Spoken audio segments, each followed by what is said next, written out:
Welcome to Luca is a billionaire, where the only thing I invest in is your answers. You start by closing the supply, turn the shut-off valve clockwise so no more water enters. Once done, flush and hold the handle to push most water out of the tank so you can see inside. Make sure to set the lid aside where it won't break. Now look at the fill valve and float. You're checking whether the float is stuck, the refill tube is disconnected, or the valve itself is clogged. These are the first actionable checks that tell you what part to fix next.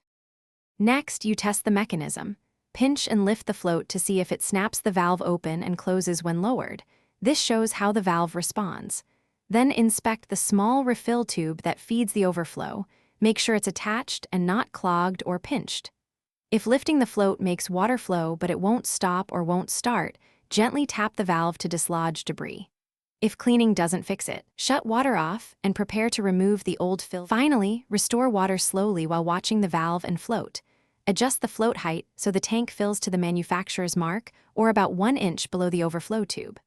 Make sure the refill tube directs water into the overflow and that all nuts are snug but not over-tightened.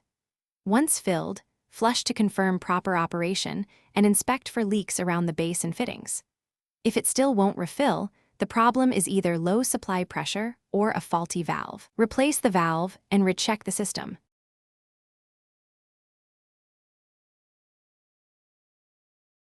Thanks for watching and please subscribe. It's the best investment you'll ever make.